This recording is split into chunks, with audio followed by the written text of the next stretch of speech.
이제 마지막 시간에는 이제 재무제표를 볼 건데요. 그 재무상태표라고 있어요. 옛날에는 그냥 재무제표라고 할 때 지금은 재무상태표라고 하고 있고, 여러분들이 뭐 다들 많이 보실 거예요. 재무상태표, 손익계산서, 현금흐름표 이렇게 세 가지가 있는데 이걸 재무제표라고 하죠. 이거를 이제 공부를 해야 돼요. 근데 내년 다음 달에 이거를 본격적으로 할 건데, 이거는 맛배기로 좀 하고 다음 달에는 본격적으로 항목별로 공부를 하실 거예요. 그래서 운전자본부터 시작해가지고 현금흐름표에서 세 가지 있잖아요. 영업현금흐름, 투자현금흐름, 재무현금흐름 해가지고 플러스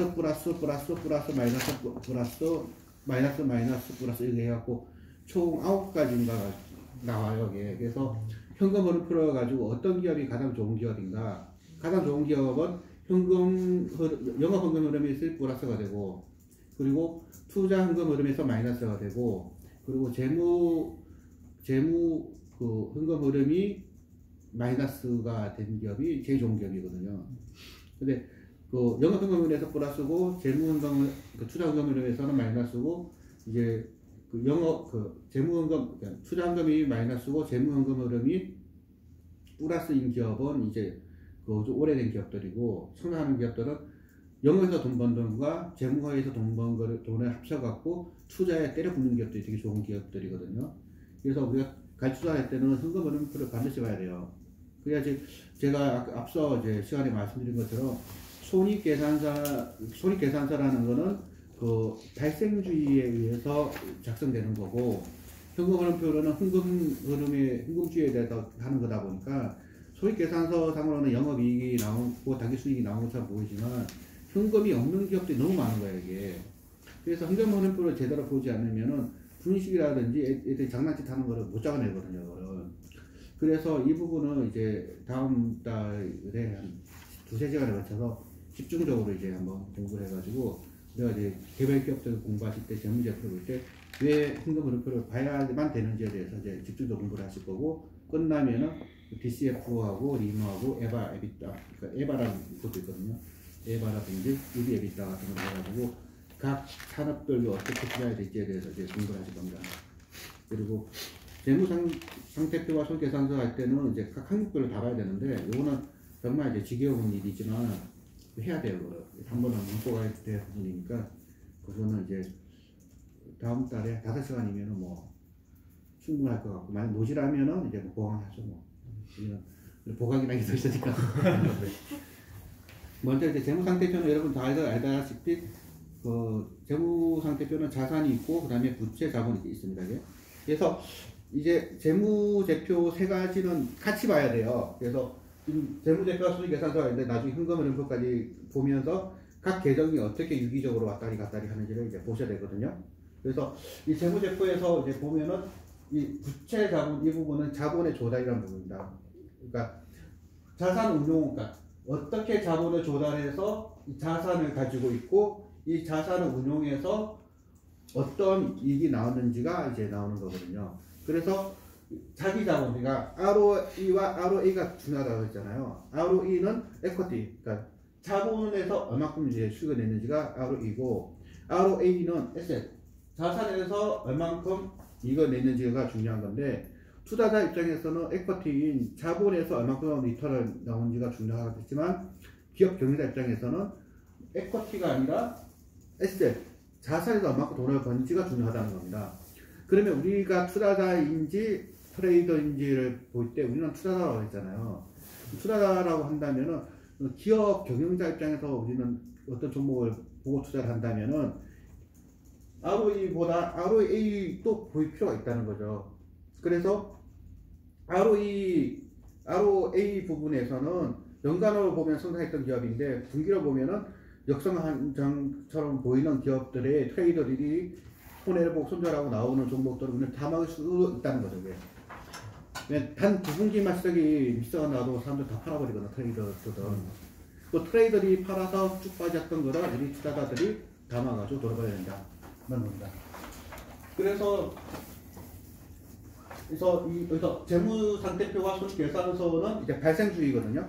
발생주의에 따라 이렇게 나오는 거고, 그 밑에 보면 현금흐름표가 있잖아요. 이 현금흐름표는 진짜 돈이 들어온 거, 돈이 나간 거. 만약에 감가상각비라고 한다면은 그 발생주의로 인한 손익계산서에는 비용이 되잖아요. 그죠? 근데 현금이 나온 건 아니잖아요. 그죠? 그래서 현금 흐름표에서는 진짜 현금 들어오고 나온 것만 하다 보니까 영업 현금 흐름에서는 그 당기순이익과 그 감가상각비는 플러스가 돼버린 거죠. 돈이 들어온 거니까. 그렇다고 한다면은 이제 생각을 또 한번 해보겠습니다. 어떠한 기업이 있어요? 어떠한 기업이 있는데 이 기업은 무차익 경영이라서 부채가 빵원이에요. 그런 기업이 있을 수 있죠? 그러면 ROA와 ROE는 어떻게 될까요? 같아요. 그렇죠. 그래서 무차익 경영하는 기업은 ROA와 ROE가 똑같아 버린 거예요. 그런데 우리가 WACC라고 가중증 자본 비용을 이제 얘기할 건데, 그는 부채 자본 조달 비용과 자기 자본 조달 비용이 있는데, 우리가 이제 재무학에서는 타인 자본 있잖아요. 타인 자본이 부채의 자본 비용이 자기 자본보다 훨씬 더 싸요. 그 이유는 뭐냐면은 부채를 통한 자기 자본 비용, 자본 비용은 부채 이자율밖에 안 되거든요. 부채 이자율에다가 법인세 감면분이 있잖아요. 그거 빼버리면 상당히 낮은 금액이 나와요. 근데 자기 자본 조달 비용은 앞서 지난 시간에 얘기했던 것처럼 무위험 자산 수익률 더하기 우리가 마켓 수익까지 합친 거에다가 베타를 곱한 거거든요. 그러다 보니까 이게 보통 더 비싸요, 이게. 자기 자본 비용이. 그래서 경영자 입장에서는 이제 우리 투자자 입장이 아니라 경영자 입장에서는 합리적인 부채를 갖고 가는 게 훨씬 좋은 기업이라는 거예요. 그래서 무차익 경영을 하는 기업은 좋은 기업이라고 이제 생각하는 거는 사실 오해라는 겁니다. 여러분이 오해를 하시고 있는 거예요. 좋은 기업은 합리적인 부채를 갖고 있어야 돼요. 만약에 그 부채가 무차익 경영이거나 부채가 거의 없는 기업들은 리스크가 엄청 큰 기업들이에요. 언제 우리가 이 회사가 전망이 닥칠지 모르는 그런 기업들은 부채가 아예 없거나 거의 없는 거예요. 그러면 최근에 우리가 아까 또 까먹었네요. 코로나 사건 때문에 여행업체가 지금 직격탄을 맞았잖아요. 그죠? 그러면 여행업체들의 부채 비율은 어떨까요? 거의 없어요, 부채가. 언제 위가 나올지 모르기 때문에. 그래서 이제 작년에 제가 공부했던 기업 중에서 JTC라는 기업이 있는데, 일본에서 중국 관광객, 한국 관광객들이 하는 면세품하는 회사가 있거든요. 그 회사는 이제 거의 부채가 없어요. 그리고 현금이 많이 있어요. 그래서 왜 이렇게 현금이 많이 있습니까? 이렇게 물어봤더니 그분 하는 말이, 일본 같은 경우는 3년에 한 번씩 위기가 온대요. 그게 무슨 위기냐니까 3년에 한 번은 화산이 폭발하거나 해일이 오거나 지진이 오거나 이런 사태가 벌어지는 거예요. 이게. 그러니까 자기가 한 10몇 년 근무하다 이 업계 일을 하다 보니까 한 3년 정도 평온하잖아요. 그러면은 뭐가 하나 터지겠구만. 이번엔 뭐 화산이냐 뭐 전염병이냐 뭐 또 터졌잖아요. 이게. 그러면은 이런 위기가 오면은 부채 많은 기업도 넘어가 버리거든요. 근데 이 기업은 부채 하나도 없는 거예요. 부채는 하나도 없고 현금이 많이 있으니까 그 손님이 하나도 없는 상태에서 6개월은 버틸 수 있는 거예요. 6개월 버티고 나면은 일본 올림픽이잖아요. 이게. 그러면 그때 이제 손님이 다시 확 늘어나면 되니까 이 기업 같은 경우는 이제 지금 손님이 하나도 안 오고 뭐 지금 그 크루즈선에 뭐 그냥 그런 전병에 참고를 하다 보니까 지금 주가는 반토막이 날리는 게 너무 당연할 거로 보이고 있고, 아직까지 제가 생각한 만큼 안 빠졌어요, 이게. 그런데 만약에 이게 완전히 그냥 사람들이 공포에 질려가지고, 야, 이거 이제 끝났구나, 아웃되는구나 하면서 주가가 뭐 반의 반토막이 났다. 그런다면은 이런 기업은 이제 용기를 내고만 하다는 거예요. 왜냐하면 이 기업은 10년 동안 일본이라는 이 나라에서 뭐 한두 번이야, 이게. 세가구 분쟁도 있었고, 뭐 한두 번이 아니죠, 이게. 그러다 보니까 늘 그런 리스크를 안고 살았던 그런 기업들은 거기에 대한 저력이 있는 거예요, 이게. 이런 경우는 어떻게 해야지 파고 넘어갈 수 있더라. 그래서 우리가 가끔 이제 엄청난 장대비가 들리잖아요. 그러면 개구리들이 다 소리가 안 나거든요. 그러면 개구리가 다 죽었나 싶은 생각이 들 거야, 아마. 근데 어느 순간 비는 그치게 마련이고, 비가 그치고 나면은 어디서 개구리 하면 엄청 울어대는 거예요, 이게. 그 개구리들은 다 죽은 게 아니라 숨어 있었던 거예요, 이게 사실은. 그래서 우리 투자자라는 것도 정말 폭풍우가 불어쳐가지고 이 기업은 망했구나, 이 업계는 끝났구나, 이렇게 할 때 우리는 이제 밸류보다 심각하게 빠져있던 기업들을 이제 찾아볼 때가 됐는데, 저도 이제 뭐 여러분들도 이런 텔레그램 방이나 엄청 많이 있을 거예요, 단톡방들. 그 보다 보면은 우리나라 최근 그 여행업계에 그 실상 나온 게 보신 게 있을 거예요. 어떤 업체는 뭐 퇴직금을 못 주고 뭐 무급 휴직을 하고 있고 완전 공포 분위기에 지금 몰고 있거든요. 이때 적정 대우보다 훨씬 빠지는 경우가 생기는 거고, 지난달처럼 뭐 소부장이라고 갖고 반도체 소재주 올라갈 때는 하늘 끝까지 올라갈 것 같거든요. 그래서 시장에서 박수 받는 이제 전문가라는 분들은 오르면 더 오른다, 빠지면 더 빠진다, 그러면은 환영을 받아요. 왜 환영을 받냐면은 오르면 더 오른다고 할 때 올랐다는 거를 시장방송에서 얘기를 하면 그때 추격 매수를 하거든요. 근데 더 올라갈 거라 하면 박수치는 겁니다. 너 많이 맞다. 근데 반대로 빠지죠. 그게 빠지면 손절해버렸어. 이미 손절했는데 어떤 전문가 나가고 더 빠질 거라면 아유 내가 잘 팔았어. 이제 그러는 거예요. 이게. 근데 우리 그 정반대로 해야 된다는 거죠. 오르면 일시당하고 빠지면은 이제 바텀을 피싱해서 저점 잡기로 들어가야 되는 거고. 그래서 이런 거 할 때는 이제 손익계산서에 있는 이제 그 지금 당장의 적자가 아니라 이제 결국은 살아남았을 때 우리가 누가 이거 장악할 것인지 이런 거는 살펴보면서 투자를 해야 된다는 겁니다. 그래서 첫 번째는 일단 좋은 기업을 많이 이제 발굴해 놨다가 그 종목에서 잘 눈여겨보고 있다가 급락할 때 사야 되는데, 여기서 팁은 제가 계속 반복하는 건데 자주 보면 안 돼요. 지금 바닥같이 보이거든요. 그래서 지금 이런 사태가 터졌으니까 이제 뭐 이런 식으로 생각하면 안 되는데 일주일 만에 끝난 위기는 없어요. 이게 일주일 만에 끝나지 않아. 이게. 그래서 조정이라는 거는 가격 조정이라는 게 있거든요. 가격이 어느 정도 빨려야지 이제 조정이 완료가 되는 건데, 가격 조정과 기간 조정 같이 보셔야 돼요. 그래서 뭐 2200, 지속 2200이었는데 이제 급락해갖고 2050까지 내려왔으면은 가격 조정 끝났다라고 볼 수 있는데, 이걸 끝난 게 아니라 기간 조정이 같이 붙어야 된다는 거예요. 두 달이랑 두 달 이렇게. 그래서 이걸 시장 참여자들이 면역이 되려고 한다면은 두세 달이라는 시간이 필요하거든요. 그래서 두세 달 동안은 우리는 책 보고 공부하면서 시장 보면 아예 보지 마시고 공부만 하시면 되는 거예요. 그냥. 또 보면 보고 싶으니까. 그래서 우리가 잘 된 게 3월 딱 4월 달부터 하거든요. 그러니까 시간 딱 두 달이 되니까 우리가 4월 되면은 아마 좋은 기업들이 좀 좋은 가격에 나오는 게 생기지 않을까 싶어요. 여하튼 이제 재무상태표와 손익계산서 그리고 현금을 같이 유기적으로 보셔야 된다는 겁니다.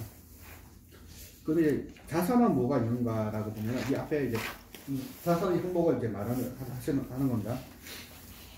자산은 보통 당좌자산과 재고자산이 있고, 비유동자산에는 투자자산, 유형자산, 무형자산, 비유동자산이 있고, 부채는 유동부채, 비유동부채, 그리고 자본에는 자본, 자본이익금, 이익잉여금, 뭐 기타 포괄 손익유계, 자본조정이 있는데요. 이제 다음 달에 할 거는 이 하나하나 다 뜯어볼 거예요. 이제. 그러면 잠이 오실 거죠.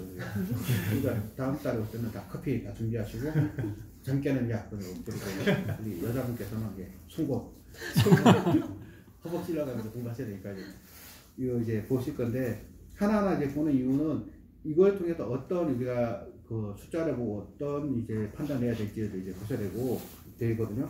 그래서 샘플을 보면은 이제 재무상태표와 손익계산서를 보면은 차변과 대변이 있잖아요. 차변과 대변이 있고, 앞서 말씀드린 자산의 운용, 자본의 조달, 영업의 결과인데, 이때 자본은 어떻게 조달했고, 그 다음에 이 자본은 어떤 자산을 샀고, 그리고 그 영업활동 결과가 손익계산서가 나오는데, 이 모든 거는 발생주의라는 거 명심하셔야 되고, 현금주의가 아니기 때문에 이거로 잘못하면은 현금을 안 보면 큰일 나는 거예요. 그래서 내가 이렇게 말씀드린 거고, 발생주의에 따라서 이게 하는 건데, 여기서 나온 손익계산서에서 영업활동이 나오면 여기서 단기순이익은 이익잉여금으로 가게 되는 거죠.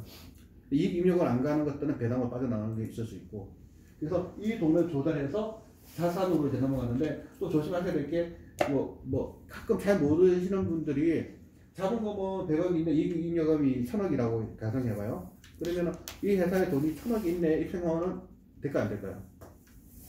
왜냐하면 최초의 자본금은 100억인데 그동안 자본잉여금이 한 100억이고 이익잉여금이 1000억이어서 1200억의 자본 총계가 있다면 이 총계로 이미 이거 다 사버린 거예요, 자산은.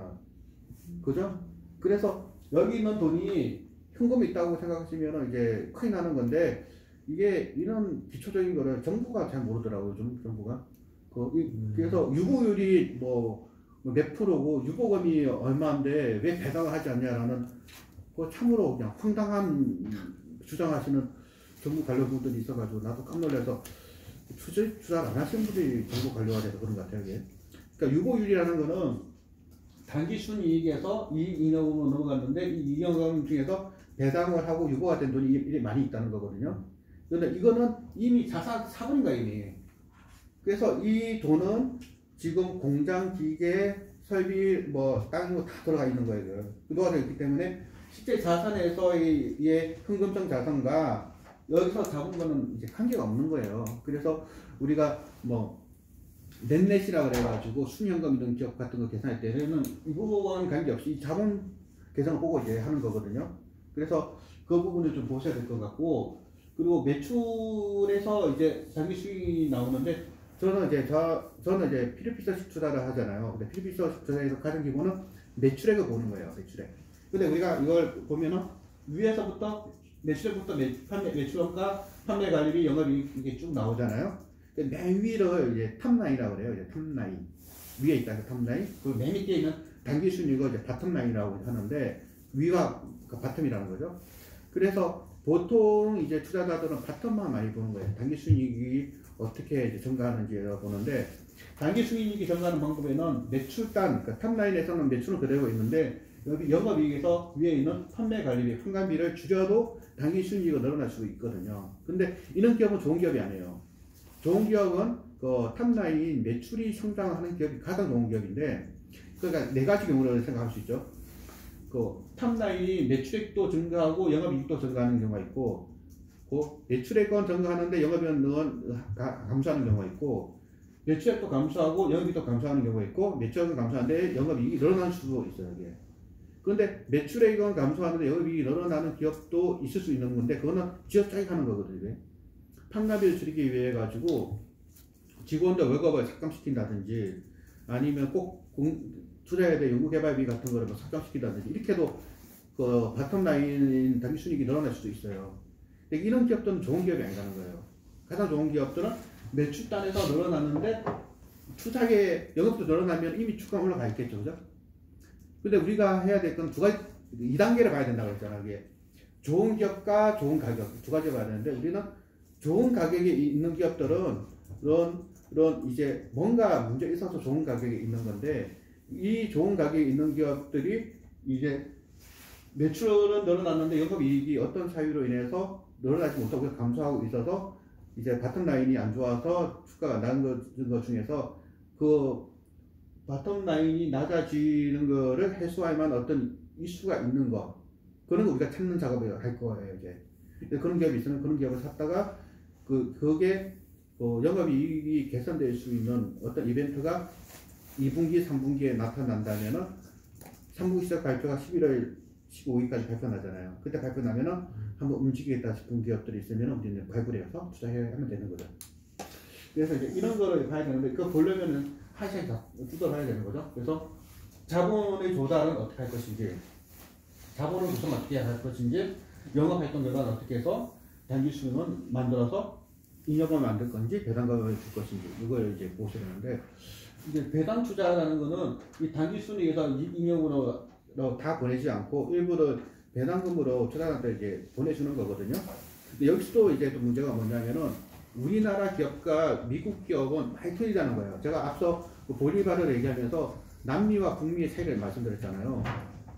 만약 우리가 브라질이나 아르헨티나에 투자할 때 북미와 똑같은 논리로 투자했다면 완전히 쫓아갈 거예요. 왜냐하면 그 정치, 사회, 문화가 틀린 거거든요, 이게.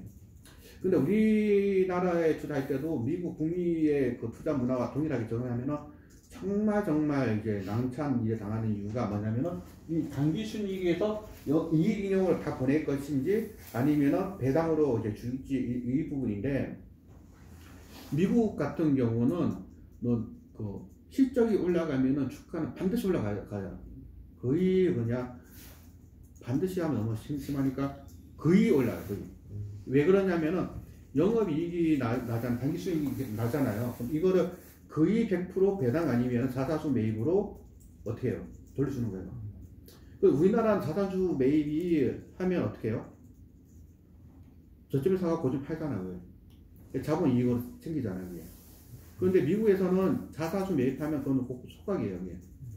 그리고 배당을 이제 그래서 만약에 작년에 100억을 벌었던 회사가 올해 200억을 벌면은 그 늘어난 100억만큼을 자사주 매입 소각 또는 배당으로 다 리턴해 주는 거예요. 이게. 그러니까 주가가 단기 순이익이 늘어나면 늘어난 거에 거의 정확하게 그 주가가 움직일 수밖에 없는 거죠. 이게. 근데 대한민국은 현실은 어떠냐 그러면 한국적 현실은 전혀 그렇지가 않은 거예요. 이게. 그래서 앞서 내가 말씀드린지도 모르겠는데 우리 그 기업 얘기하다가 맡았던 것 같은데 한국의 가문과 유럽의 가문은 틀려요. 일본의 가문도 틀리고 우리가 뭐 김씨, 박씨, 석씨 이런 이제 우리가 종중이 있고 뭐 모임이 있잖아요, 그죠? 그래서 만약 김씨 무슨 종주파 모임을 하면은 이 모임에 사는 거는 뭘 하냐면은 제사 공동체인 거예요. 그러니까 친인척들이 모이면 하는 일은 제사밖에 없는 거예요. 그 같은 핏줄. 그런데 일본이라든지 유럽에서의 그 가족 공동체는 뭐냐면은 제사 공동체가 아니라 영업 공동체, 경영 공동체인 거예요. 그래서 뭐 미국이나 유럽 같은 데는 성 자체가 직업을 말하는 경우가 많잖아요. 뭐 스미스라는 성이 있으면 그 사람 다 대장간을 하고 있는데 똑같은 일을 다 하고 있고 일본 같은 경우에는 뭐 일본 도를 만드는 가문이 있으면 일본 도를 만들기 위한 그 가문인 거죠. 근데 우리나라는 뭐 박씨, 석씨, 이씨 뭐 성이 있으면 그 사람들 모여서 하는 거는 제사밖에 없어요. 이게. 제사도 싸우잖아요. 종교상과 싸우고 회비 내는 것도 싸우고. 그러니까 이제 우리 사모님들 이렇게 되는 사모님도 시댁 가면 기분 나쁘잖아요. 아니지만. 그래, 왜냐면 이게 시댁 가면은 하는 게 어떤 공동 경영을 하는 게 아니라 제사변 하는 게 없는 거예요. 이게.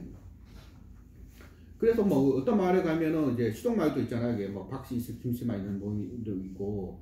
근데 미국에서는 그 성씨라는 건 자체가 무슨 그 어떤 같은 경영을 하거나 어떤 영업에 의해서 모인 거다 보니까 굉장히 좀 우리 문화가 틀린 거예요. 근데 미국의 자본주의 사회에서의 이 단기 순이익도 투자자한테 돌려줘야 되는 생각이 많기 때문에 100% 돌려주지만 우리나라는 자사주 매입했다고 누가 우리 자사주 매입했다고 좋아하는 사람이 별로 있나요? 자사주 매입 언제 하냐면 주주들이 주가 빠졌다고 막 항의하면은 자사주 매수를 해요. 왜? 그러다 주가가 올라가잖아요. 그러면 그 자사주를 또 매도를 해요. 물량투자를. 그러면 이제 그러면 대주주 입장에서는 자사주 갖고 돈놀이 하고 있는 거예요. 이게. 만약 우리 선생님이 대표이사시면은 지금 같은 힘들 때인 거 갈까요? 분위기 운영하는 사람이면 그때 자사주 매수했다가 지금이 영업적 피커인데 주가가 오고 수익했다 그러면 그럼 뭐예요? 뭐 불공정한 거 아니에요 이게? 그러니까 우리나라 굉장히 좀 황당한 게 아까 본 것처럼 주법 투쟁만큼 황당한 거예요. 이게. 세상 어떤 노조에서도 주법 투쟁하는 노조가 없어요. 이게. 나는 법을 지키겠다는 게 협박이 되는 거예요. 우리나라는. 그러니까 외국 사람들 보면 굉장히 황당하잖아요. 그죠? 근데 이 단기 순이익에서 배당하는 것도 이제 외국 같은 경우는 거의 시세가 많이 되는데 우리나라는 거의 그런 게 없다는 거예요. 이게. 그러니까 이제 이 지랄이 되는 거죠.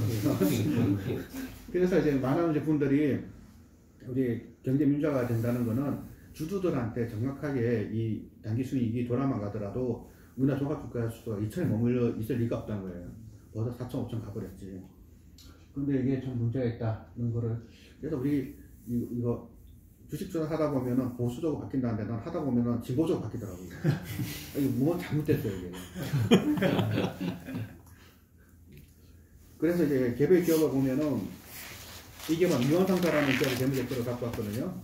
그래서 또 하여튼 이거 재무제표나 이걸 손익계산 하다 보면은 개별 종목이 나올 수밖에 없어요. 그래서 다음 달에 좀 제가 좀 더 타이트하게 해서 뭐 준비할 텐데 일단 그 유한상사를 한번 보시면은 그 자본을 조달하는 거는 이제 세 가지만 보이는데 부채를 통한 조달이 있고 주주 출자금, 영업이나 이제 이익이 누적되는 게 있는데 그 자본금과 자본잉여금 이거는 이제 그 보통 할증 발행하잖아요. 이게 액면가 5,000원짜리를 보통 5만 원에 발행하면 그만 차익만큼 남잖아요. 이게 주주 자본잉여금 나오고 또 요 자본잉여금이 아까 말한 것처럼 자사주 매수했다가 매도하면은 그 돈놀이 하잖아요. 그게. 그럼 자본잉여금이 쌓이는 거죠. 이게.